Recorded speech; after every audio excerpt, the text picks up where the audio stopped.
Marc. Hello. Hi. Really good to have you in Cardiff. I actually started following you on Twitter, and then I unfollowed you for some reason, and I really did think that you were a very young photographer. Oh, right. I probably didn't read the about bit on your page, but looking at your work, and I was really intrigued and liked the sort of contrasty black and white nature of it all, and the visceral nature of the stuff you were shooting.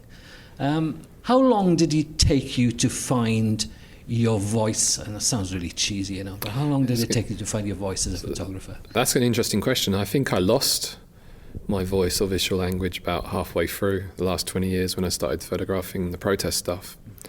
I think at the beginning in the mid-90s, the surfers, skaters in South New Jersey on the East Coast, all that stuff.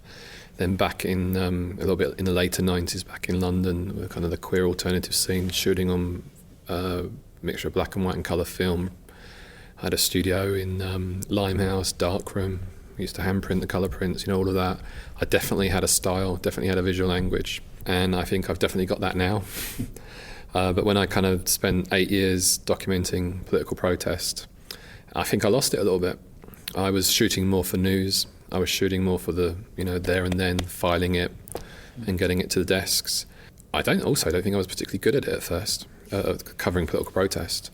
There's a lot better people. In what sense do you not think you were good enough for shooting? I remember being interviewed by a magazine about the youth culture stuff and saying, you're a political person, why isn't your work political?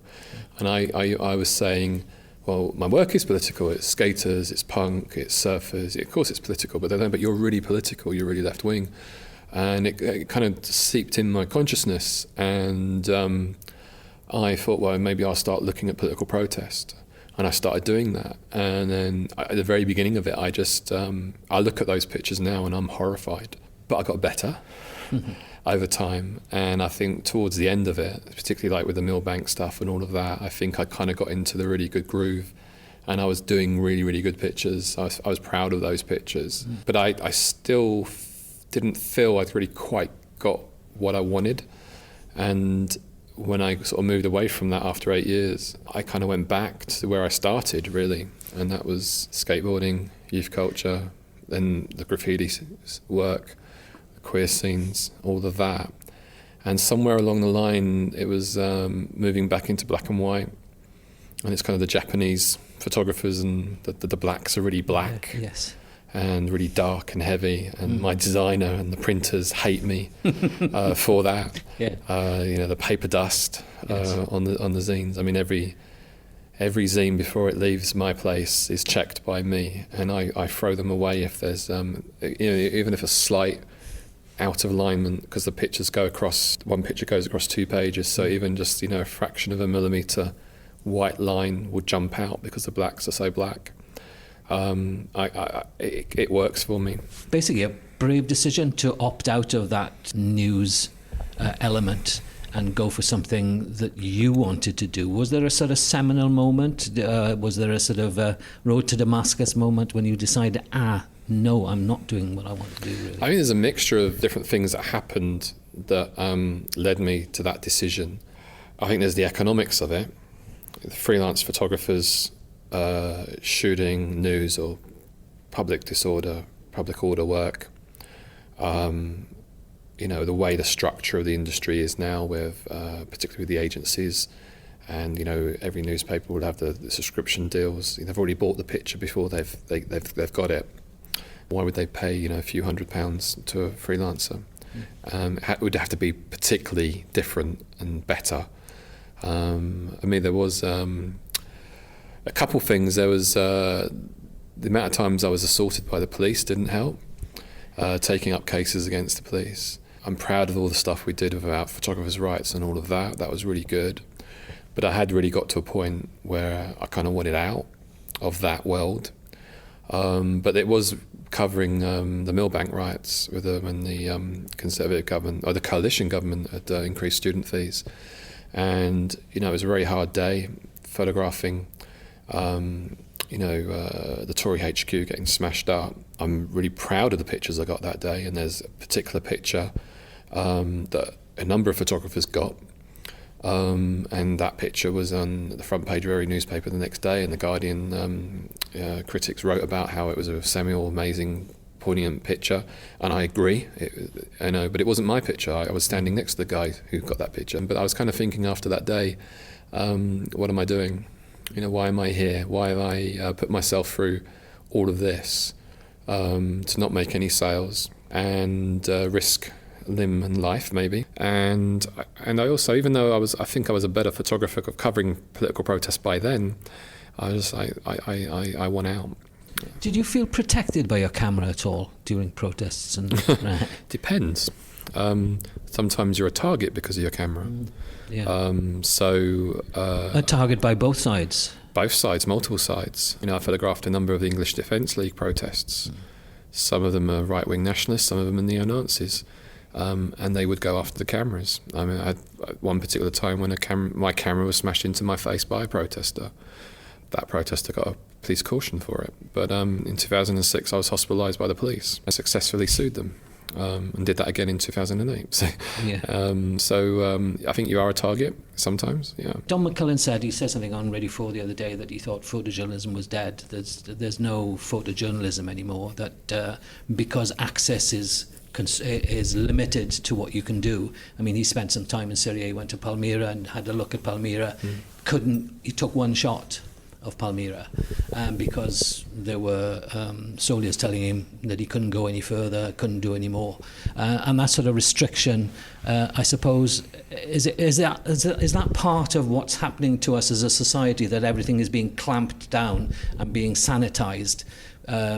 Directly or indirectly. Is that true, or do you think that is something that's happening? It's a good question. I mean, I don't think photojournalism is dead, because there's a lot of photojournalists and photojournalism imagery that gets made. Yeah. I think the photojournalists that, say, live in the West Bank or in Gaza, they wouldn't say that their photojournalism is dead. And those photographers, Palestinians who are providing content to Getty and AP and AFP, I'm sure, and then we see that imagery in newspapers or on TV screens, and we're informed. I think, and there's still an economic system within photojournalism to fund that to a point. Yes. Obviously, it has changed dramatically, even in my short period of 20 years. Obviously, Don McCullin's obviously got a longer period of looking at it, and nostalgia is a tricky thing at the best of time. It is indeed. So there is photojournalism, there is good photojournalism, there's great photojournalists, but the world has changed. There is Instagram. Kodak's dead. The unit cost of a picture is less.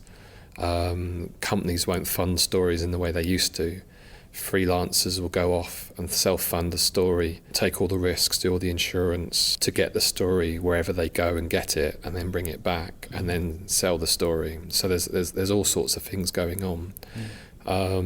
So I think it's a much more complicated time that we're living in. But then you can relate that to the generalised maybe kind of privatisation and atomization and neoliberalisation of everything. Yes, indeed. From public-private space to how a picture editor works on a newspaper that is losing 50 million a year. I mean, it's quite interesting, because if you take what is called a big camera out in Cardiff, right, you will soon find out where the private spaces are, because they descend on you from on high, and you have situations where you ask the guy, well, where is the public space, and he'll say over there. You take one step and you're still shooting the same material.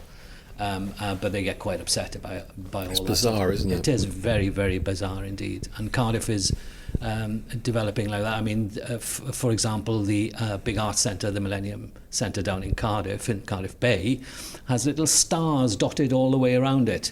And if you shoot within the star, you incur the wrath of the Millennium Centre, which is an art centre, and they descend on you and say you are not allowed to take pictures. But if you have a small camera, of course, they think you're a tourist. So, there are sort of ways around shooting like that. But you're an old punk, really, aren't you? Yes. Troublemaker. A troublemaker. Always. Well, my first ever job was the typesetter and layout artist. Right, okay. On a left-wing weekly newspaper in the 80s. Right. Called? The Militant. Yeah, okay. When you worked on Militant and you were seeing other people's work and disseminating other people's work, what sort of influence did that have on you as a photographer? That's a really good question. Because I was a typesetter and layout artist, and so back then it was before desktop publishing. So with pencil and ruler and calculator, working out from the characters of the art, we were given floppy disks and had the character count of the page of the words, and would work out the column in inches and the M's and point sizes, and then go set it on a computer, and it go out to a Lightron. I can't remember what it was, and it goes through the chemistry, whatever, slap it down, blah, blah, blah. So obviously when you were designing the page, you factored in the picture, and the sub-editors would have given you the picture that would go in. And the Militant had its own staff photographer, or staff photographers. One of them is Dave Sinclair, who I still know. We're Facebook friends. And he's from Liverpool. And obviously Militant was rather big in Liverpool. Yeah. And Dave was in Liverpool. And he used to frighten the life out of me, especially if I cropped his pictures in a bad way to fit the text. And he'd swear at me and throw loads of abuse at me. So I learned a lot how not to crop a photographer's picture badly, because they'd shout at you. But that was all those Liverpool pictures, all the poll tax pictures, all that kind of stuff. Amazing archive of working class history, of political activism, stuff on the left. For 5 years I was laying that stuff out.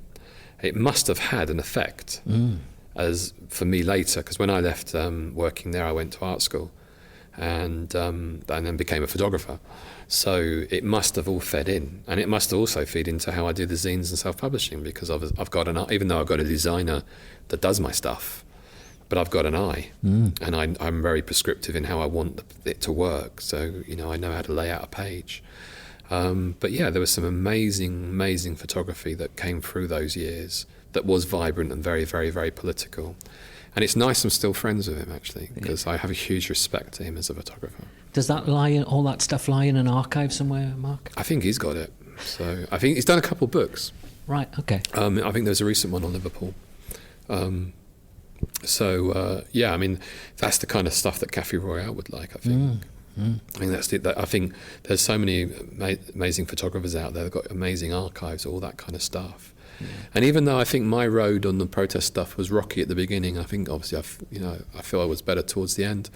But there are photographers that have been doing it a lot longer than me and better than me, and to get hold of their archives and do something interesting with it would be amazing. I mean, I think there's always been a bit of a photography editor in me somewhere along the line, and I have toyed with the idea of publishing other people's work. Okay. That's something I have thought about in the past. And what about collaborations as well? Do you do collaborations? Do you with other photographers? Or?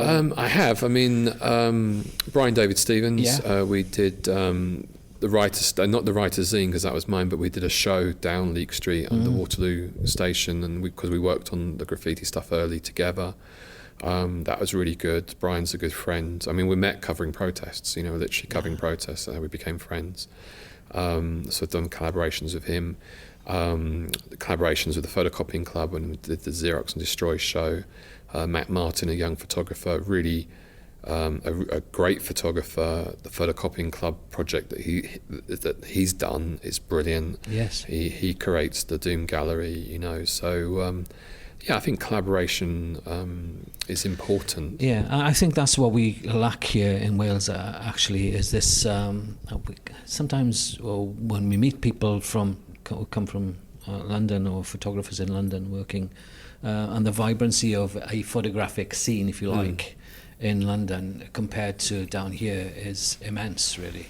And there's a vast difference. But there's so much here to photograph.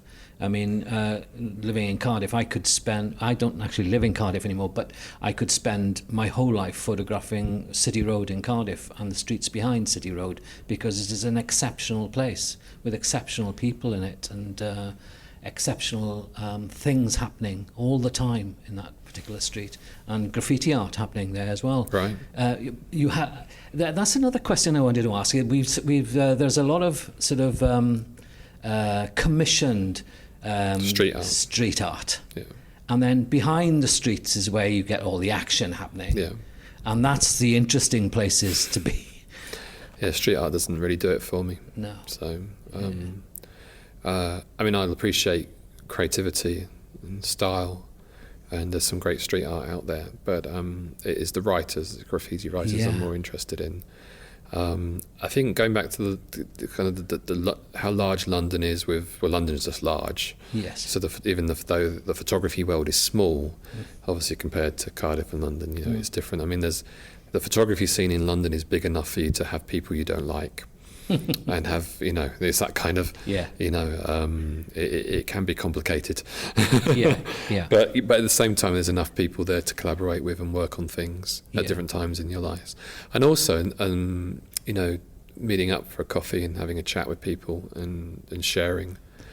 Some people, I've found over the years, some people can be really giving and really share and help. And I certainly try and do that. I get photographers email me. And I'll always meet up for a coffee and a chat. Yeah.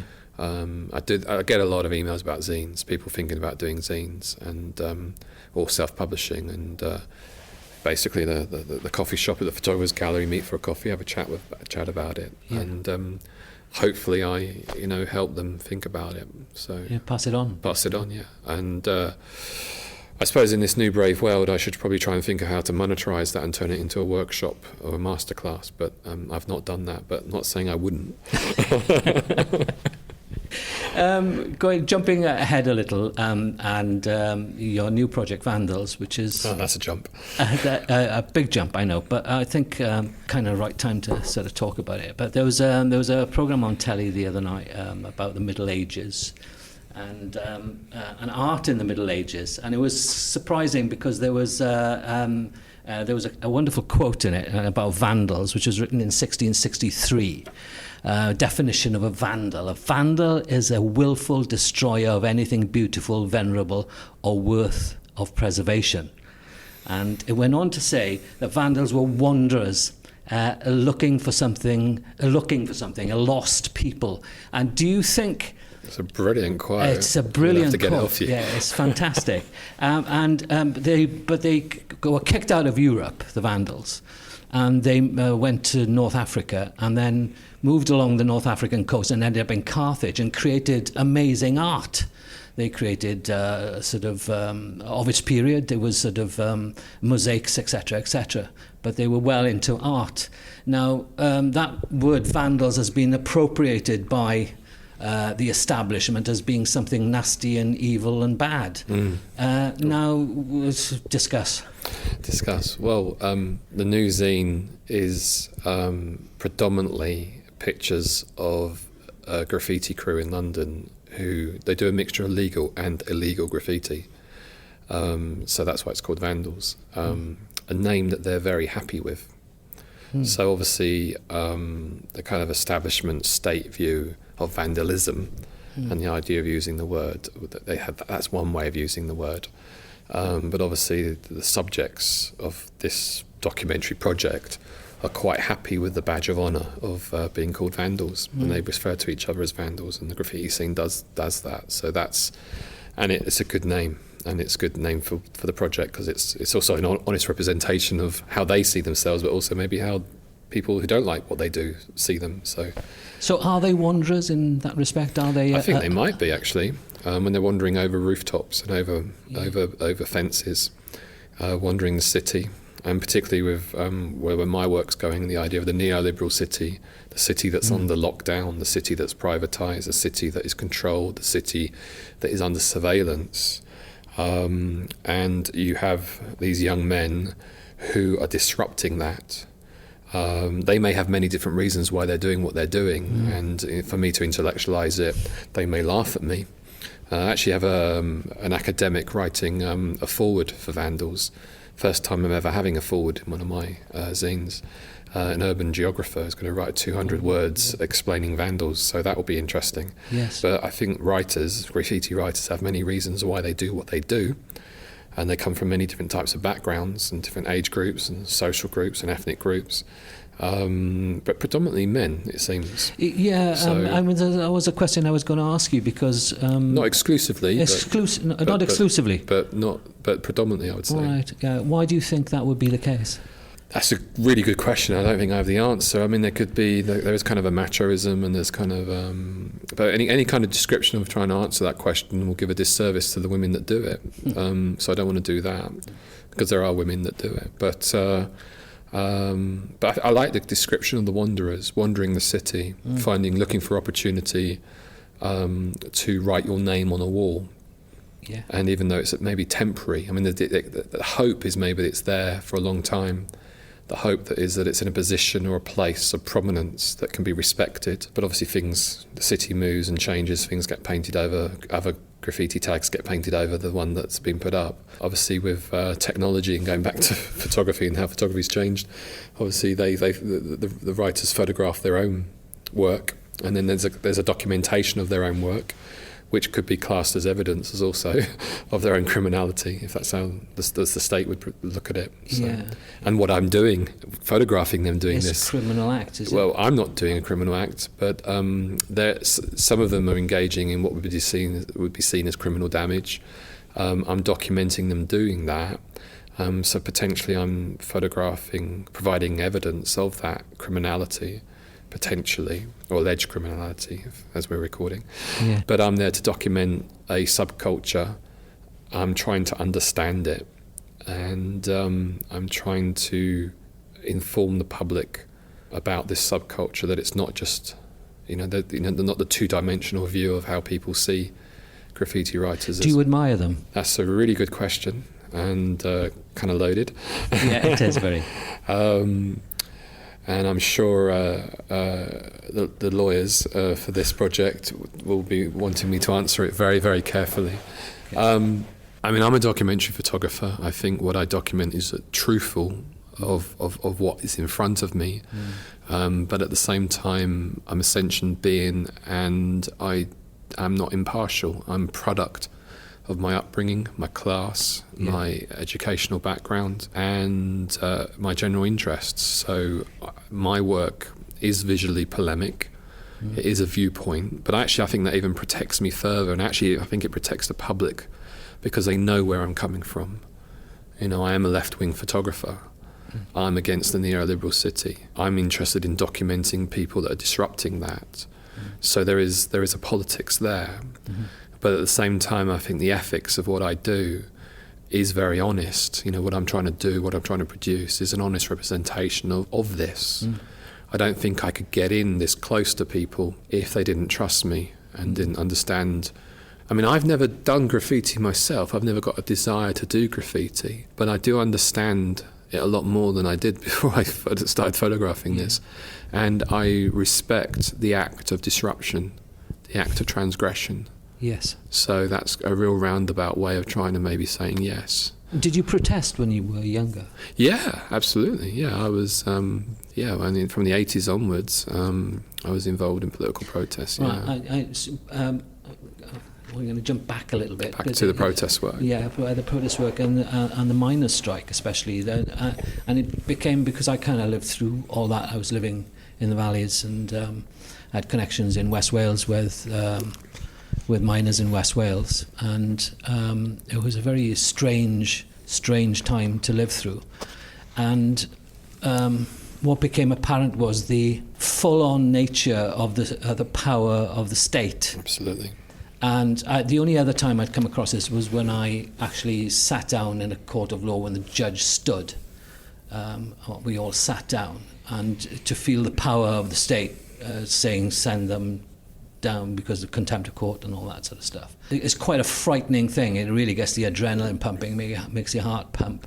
But the state today is not so full on. It's not apparent. It's kind of under the surface type of clamping down on people. Are you aware of that? Is that something you've come across? I remember, I can't remember where I was, but I was in the countryside somewhere a few years back, and I felt very free when I got out of the car. I kind of felt very relaxed, and I was trying to work out what it was, and I realised there was no CCTV cameras. And it kind of freaked me out a little bit, because it was just like, it was a realisation that, you know, living and working in London all my life, and just about every move you make is recorded in one way or the other. So that's kind of interesting. I think the British state is quite good. It's reasonably sophisticated in repressing free spirit and freedom of expression, and a kind of the self-censor aspect. You know, you self-censor your behaviour. Yes. So there's kind of lack of freedom. But I think at times the British state can show its teeth. I think after the big riots of a few years back, a message was sent that you're not going to do this again. And you counterpose that with the damage that, you know, I know it's a cliche, but the bankers did in 2008. You know, the few people smashing a few windows and stealing some bottles of water are neither here or there. I mean, I'm not, obviously, you know, people that were hurt, obviously, you know, that's, you know, unnecessary. But yeah, you do that kind of, it felt like the British state was having a go there. But then obviously, you know, when I was covering a protest in 2006 in Parliament Square and assaulted by police officers and hospitalised, I very much felt a very brutal aspect of the state that day. But do you think the Liverpool 96 and the potential for officers who were involved in Orgreave to be sanctioned in some way, shape or form is going to change anything? I think for the families, I think it's important to get that legal redress, and if police officers were involved in criminality, they need to go to prison. And in Orgreave as well. But I mean, you can get a Tory Prime Minister getting up and apologising for the political climate created by one of their heroes or heroines. They're cynical, aren't they? I mean, it's they're saying what they need to say right now. They wouldn't think twice about repressing a strike or political protest in the future. Being a Londoner is really important to you, isn't it? It's part of my identity. Yeah. A gallery owner recently said, my work is very London. Your work is so London. So I was like, yeah, give me a show. So the Zines obviously is an ongoing thing with you, and you will pursue it, I guess, forever, I guess. Is it kind of a thing that will last for a long, long time? Don't know. Who knows? If my designer dies, I mean, I don't know. I have to find another one. But it wasn't a great big plan.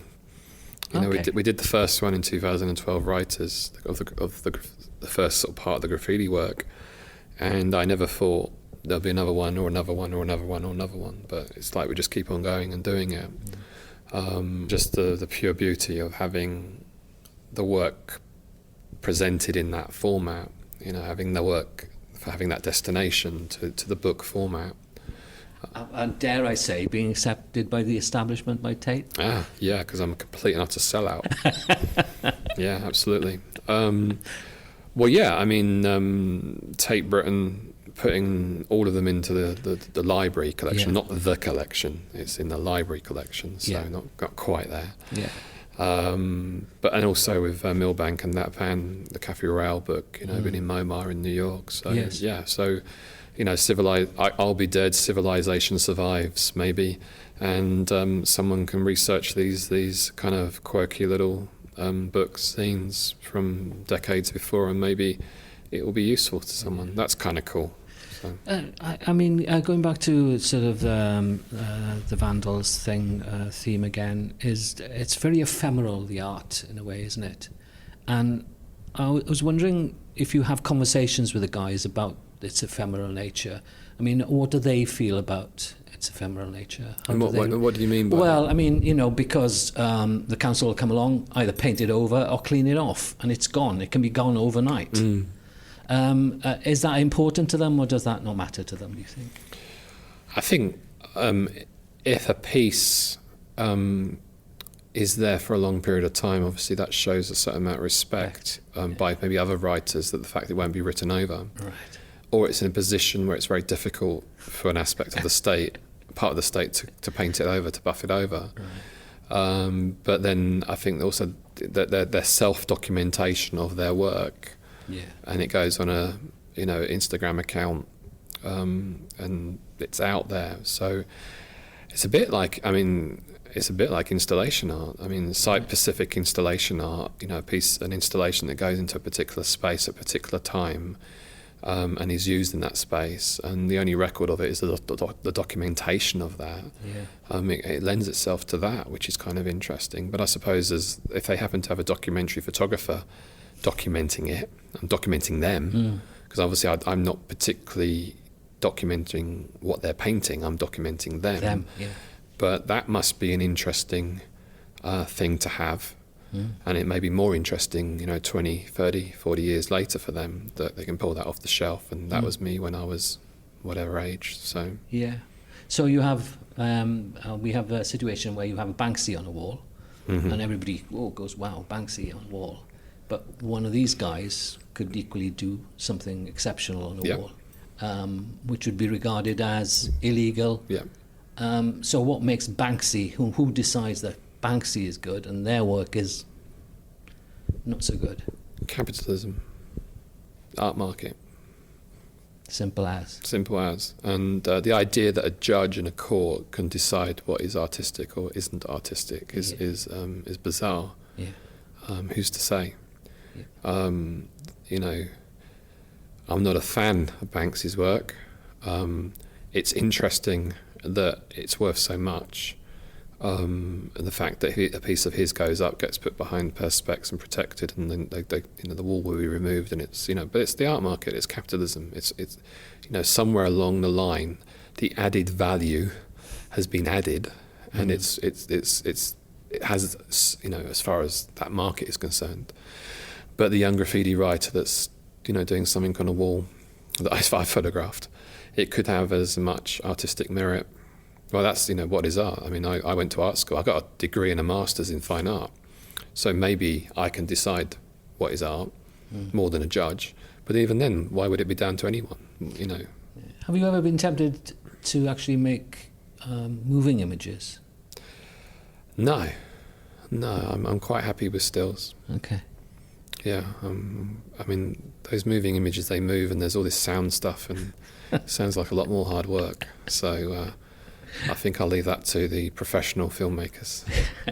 And the Dillon project is a really, really interesting project. You like the Dillon? I really do. I think that has huge merit. I think it's... Because some people don't. They kind of like, it's just a skate kid, what are you doing? No, not at all. It's about human beings and about a human being, and I think that is huge value, especially over that length of time you intend doing it, in 4 years into documenting somebody's life. For 10 years. And you're going to do it for 10 years. That's what we agreed. I mean, we'll see if we make it. Yeah.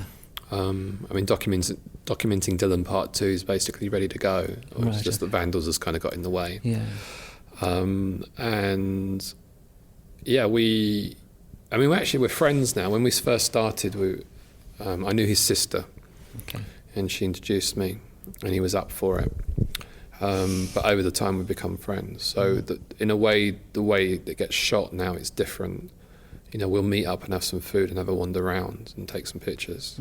So it is a different kind. It's very different for, say, Vandals. Of course, there's a different kind of relationship.